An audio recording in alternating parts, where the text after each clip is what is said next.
Test 1, a retrospective. Here are 5 questions that most people got wrong, or that a majority of answers were wrong, and we are not covering oscillations or gravitation because that's not on the test this year. Alright, here's number 8.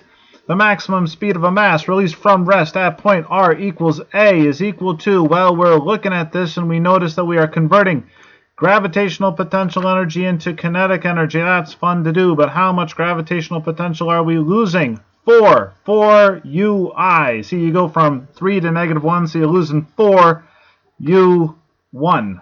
Did I say UI? I meant U1.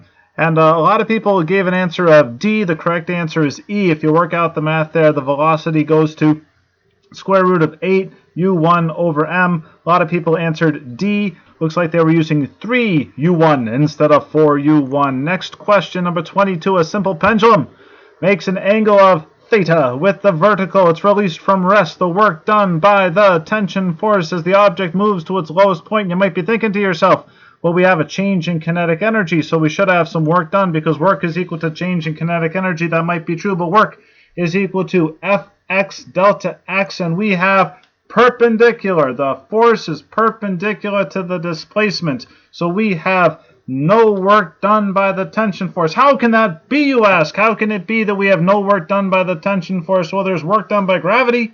Work done by gravity, yes. Work done by the tension force, not so much. Number 23.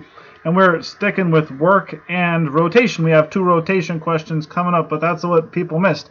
You can look at the answers yourself. Anyway, a 2 gram mass moves in one direction under the influence of a positive dependent force given by f of x is 2x minus 8x cubed.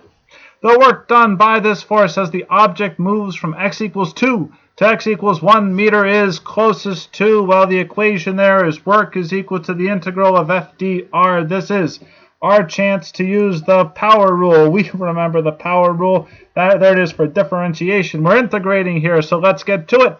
And here is the most difficult part of the problem. We are moving from x is equal to 2 meters to x is equal to 1 meter. So you notice my limits there. I got the 1 up top and the 2 on the bottom, the 1 up top, and we are going from 2 to 1. Naturally speaking, you think of going from 1 to 2. I don't like problems like this where it all hinges on a preposition, but hinge it does, and that's what work and energy is all about, and that's what makes it difficult. And we are integrating here. The integral of 2x gives you x squared. The integral of 8x cubed is 2x to the 4th. Yeah, that works out, and then you can plug in 1, you can plug in 2, you can do the work, and you'll get 27 joules. Most people answered with B, negative 27 joules, because I think a lot of people did from 1 to 2 instead of from 2 to 1 because they're crafty. Number 27, 3 equal masses are connected at equal distances along a rod of length 3L, and that rod has a negligible mass. The moment of inertia about the left end of the rod, well, what's the moment of inertia? It's equal to the integral of mr squared. So we have m times L squared. The second mass is m times quantity 2L squared, and the third one is m times 3L squared. So you 9 and 4 and 1, you add them all together, that's 14mL squared. Fun fact. Next problem, and the last one, this is number 5, this is number 35. A stick of mass m and length L has its mass distributed non-uniformly so that its center of mass is 1/4 L from the left. I wonder if people just gave up at this point on mass.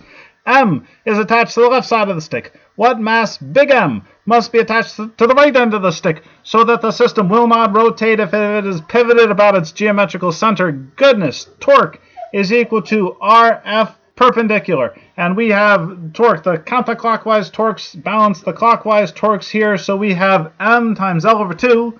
That's from the mass on the left times M.